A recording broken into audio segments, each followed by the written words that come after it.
Hemingway and his wives. Wait a minute, how many wives did Ernest Hemingway have? Over the course of 4 decades in his career, the Nobel Prize-winning author rarely spent a moment without a woman by his side. Each of his 4 wives was remarkable in her own way, captivating and complex, a true marvel of her time. In this video, we'll dive into the intriguing biography of Ernest Hemingway, exploring his youth and love life. Fascinating aspects often hidden behind the facade of this talented yet troubled novelist. So, stay with me until the end to uncover the shocking secret behind Hemingway's desire to destroy his last wife. You won't want to miss this. Picture this. It's 1921 and the young Hemingway arrives in Paris, a city pulsing with artistic energy. He finds himself amidst a vibrant community of expatriates, the likes of Gertrude Stein, F. Scott Fitzgerald, and Ezra Pound. This eclectic mix of writers and artists becomes not just his social circle, but the very crucible for his artistic development. Here friendships flourish, rivalries ignite, and every cafe corner buzzes with the promise of inspiration. As Hemingway settles into this whirlwind, he begins to hone a writing style that would soon captivate the world. His approach, famously known as iceberg theory, emphasizes brevity and subtext. With each carefully chosen word, he invites readers to dive deeper, revealing profound emotions just beneath the surface. In 1926, he publishes The Sun Also Rises, a novel that epitomizes disillusionment of the lost generation. Imagine a group of expatriates journeying from the lively streets of Paris to the sun-soaked landscapes of Pamplona for the running of the balls. Through sharp dialogue and vivid imagery, Hemingway captures their aimlessness and existential struggles. This work capitalized him to literary stardom, establishing him as the voice of his generation. But while Hemingway's literary career soars, his personal life becomes a tempest. His marriage to Hartley Richardson begins to fray under the weight of his rising fame and the thrilling, chaotic world surrounding him. Nights filled with laughter, wine, and the bohemian lifestyle leave him both inspired and restless. Born in 1891 in Missouri, USA, Hartley Richardson was a gifted musician who spent much of her third decade caring for her ailing mother. Her father, who also worked in the pharmaceutical industry, destroyed himself in 1903, as did Ernest Hemingway. When Richardson and Hemingway met at a party in Chicago in 1920, a spark of romance blossomed between them. Even though Richardson was 8 years Hemingway's senior. Although Richardson was not particularly attractive in appearance, she made up for it with a penchant for sensuality. Moreover, she reminded Hemingway of the nurse he had once fallen in love with while he was recovering from wounds sustained during World War I. The previous video discussed these issues and Ernest Hemingway's wartime experiences and injuries as an ambulance driver in World War I. The link is in the description. Let's now delve into Ernest Hemingway's first marriage. It didn't take long for the two of them to get married and move to Paris, a city where they met a group of famous writers of the time such as James Joyce, Ezra Pound, and Gertrude Stein. If you want to know how Ernest Hemingway met writers such as Ezra Pound and James Joyce, I will tell you now. In 1922, they went to the Greek-Turkish War, where Hemingway met Ezra Pound and James Joyce, who encouraged him to publish his books. After 2 years in Paris, the couple moved to Toronto, where Hemingway worked for the Toronto Star newspaper, relying on Richardson's small savings. At the same time, Richardson had a son named Jack, nicknamed Bambi. Hemingway eventually grew bored and decided to return to Paris to focus on writing. Thus, the family of three returned to the City of Lights. So far, Ernest Hemingway, his wife, and their child had been doing well. So what happened next? I'll tell you now. About a year after returning from Toronto, they met a young and intelligent journalist named Pauline Pfeiffer, who later became Hemingway's second wife. Richardson and Pfeiffer became such close friends that even the first wife would take the younger woman with her and Hemingway on vacation. In a letter to Hemingway in the spring of 1926, Richardson, knowing that he and Pfeiffer were secretly having an affair, wrote, "If you and I and Pfeiffer were to spend the summer at Van Les Pins, a restaurant town in southern France, it would be one of the funniest jokes in the whole world." However, Richardson could no longer bear the role of the third person, and as a result, the argument between the couple gradually became more frequent, leading to their divorce in the fall of that year, which was finalized in January 1927. This marriage lasted 6 years. Hemingway married Pfeiffer in the spring of that year. Ernest Hemingway later romanticized his marriage to Richardson in his novel A Movable Feast. However, Richardson had a different perspective on the divorce. They had different views on life, despite their shared experiences. But what was Richardson's opinion on the issue of divorce? She reflected on their relationship, saying, "It was not right from the start. We both had different views of life. Despite our shared past and work, I was looking for sacrifice from him while he was focused on his own desires and ambitions. She vowed to herself that she would never marry again. But to her surprise, he befriended another woman and married." Pauline Pfeiffer was born in 1895 in Iowa, USA. She was a prominent journalist who wrote for Vogue in Paris. However, almost all of Hemingway's fans despised her, and I will explain why. Unlike Richardson, Pfeiffer came from a very wealthy family, had a distinctive taste in clothing, and always wore the latest fashions. In addition to all this, she lived in a luxurious apartment on the right of bank of the Seine. As a working girl, a new concept in her time, Pauline was ambitious, curious, and possessed remarkable editing skills. Hemingway utilized her talent to edit the first draft of his novel, The Sun Also Rises. Interestingly, Pfeiffer is often referred to as Hemingway's most hated wife, nicknamed the Devil in Dior, or the Determined Terrier, a breed of dog that contributed to Hemingway's separation from his kind-hearted first wife. In the endless celebration, Hemingway claimed that she has used her art of seduction to destroy his relationship with Richardson. Regardless of how history views her, Pfeiffer remained Hemingway's wife for 13 years, making it his second longest marriage. In the late 1920s, she used her wealth to purchase a house for herself and her husband in Key West, Florida, where they had 2 sons, Patrick and Gregory. Although Hemingway's second wife played a role in the publication of 3 stories and 10 poems by Ernest in 1923 through a French publisher in Paris, an achievement that brought him to the height of fame, Hemingway was unhappy with his life.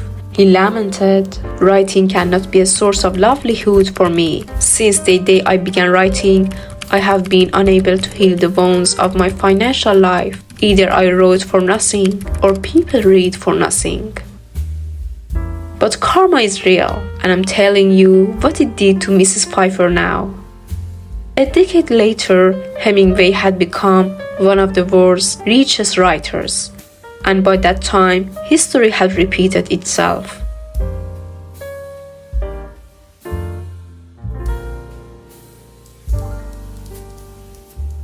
The genius of the literary world had become infatuated with another ambitious journalist, Martha Gellhorn. with whom he began a relationship in the late 1930s. Just as Pfeiffer had developed a friendship with Hemingway's first wife and become the first lady, Gellhorn followed suit. Interestingly, after divorcing his second wife, Ernest Hemingway remarked, "I must confess that my second wife did not take anything from me that my first wife did not give me for free. American women are not yet desirable in life." Martha Gellhorn is considered Hemingway's most career-oriented wife, born in 1908 in Missouri, USA. Gellhorn was a novelist and war correspondent who covered every major journalist conflict during her six-decade journalism career.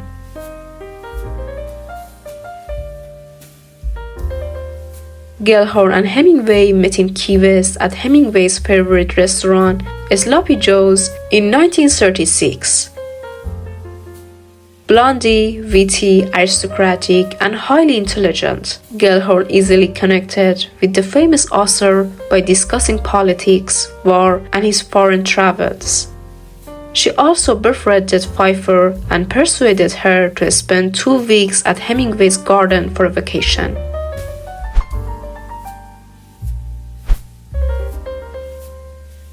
Gellhorn later wrote to Pfeiffer, "You're a good girl, and it was kind of you to ignore the fact that I had become a piece of property like that dry deer head on the wall." By the time Gellhorn left their Key West home, Hemingway had become enamored with her. He eventually accompanied her to New York, calling Gellhorn regularly from the hotel where he was staying, claiming to be extremely lonely. While Pfeiffer remained at her Key West home, Gellhorn and Hemingway worked together covering the Spanish Civil War, and of course, making love. This marked the beginning of the end of Hemingway and Pfeiffer. It wasn't long before they decided to formalize their divorce in 1940. Hemingway married Gellhorn just 16 days after their separation, and in the same year, he published For Whom the Bell Tolls. Martha was 32 at the time, while Hemingway was 40. During their trip to Arizona, Japan attacked Pearl Harbor. Paranoid Hemingway wanted to stay on his boat, the Pillar, and hunted down Nazi submarines with his bazookas. But Gellhorn wanted to go to the scene. Hemingway strongly encouraged Gellhorn to write reports. Her first report detailed a woman and her young son killed in a bombing raid on a city square. Colliers welcomed the report and asked for more. Gellhorn traveled to Europe to witness the war unfold firsthand. However, their union also became Hemingway's shortest marriage, lasting no more than a few years. One of the reasons for the tension between them was Gellhorn's long absence due to her travels for news coverage. Hemingway apparently resented this and wrote to her in a letter in 1943, "Are you a war correspondent or a wife who should be by my side in bed?" The letters exchanged during this period are quite poignant. But every beginning must have an end, and the conclusion of the relationship came in the summer of 1943. Hemingway drank heavily, was careless, neglected personal hygiene, and exhibited extreme selfishness, traits that Gellhorn found difficult to tolerate. One night, when Hemingway was drunk, Gellhorn got into his beloved Lincoln Continental and crashed the car into a tree after he slapped her. From then on, the two quarreled every issue. Eventually, Hemingway announced that he had become a reporter at Collier's, which means Gellhorn was fired from the magazine. With Hemingway's travel commitments, their marital relationship nearly ended. Gellhorn's disgust with Hemingway was such that, in a letter to her mother, she expressed her desire to no longer be called Hemingway, wished to become amnesiac, forgetting everything. Ernest Hemingway and Martha Gellhorn were together for 8 years, and their photos suggest they met each other happy during this time. But that was not all. According to online news, the final scene of the television movie Hemingway and Gellhorn, directed by Philip Kaufman and starring Clive Owen and Nicole Kidman, a reporter tries to his best to get Martha to say something unkind about Hemingway in her old age. After a pause, Martha responds, "This man died 30 years ago. He didn't hurt anyone as much as he did. I hope he's at peace. That's all I have to say."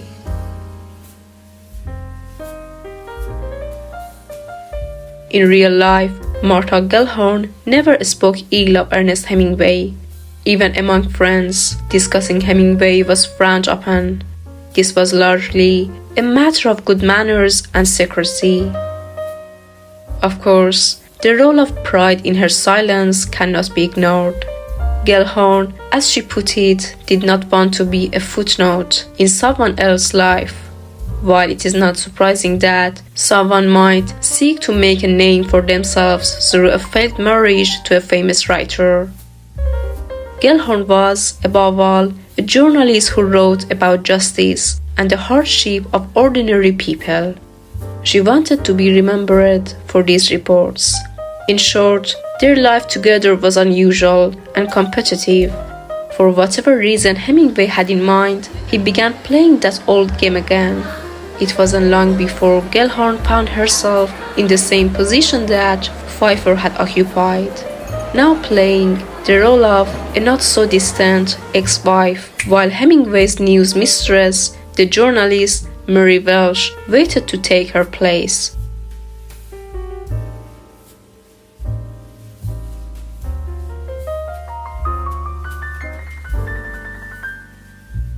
Gellhorn and Hemingway separated in 1945. But was Gellhorn Ernest Hemingway's last wife? Listen for more.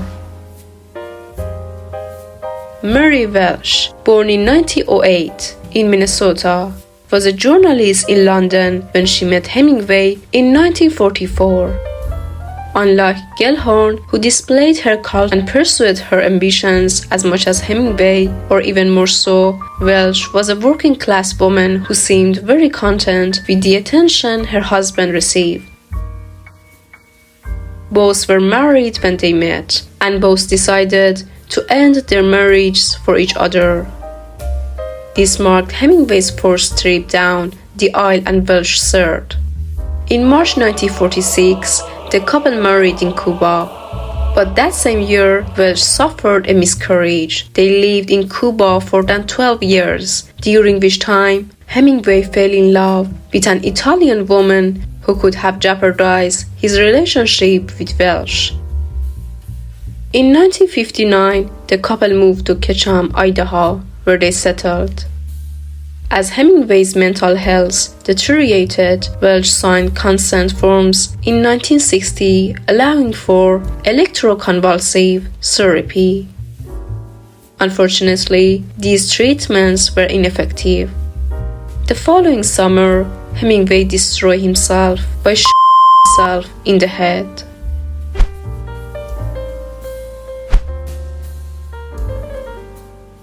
Welsh, who was plagued by severe remorse after Hemingway's death, turned to heavy drinking but continued to fulfill her role as her husband's literary executor, publishing his works posthumously, including The Endless Celebration and The Garden of Eden. Of all Hemingway's marriages, his union with Welsh was the longest, lasting 15 years.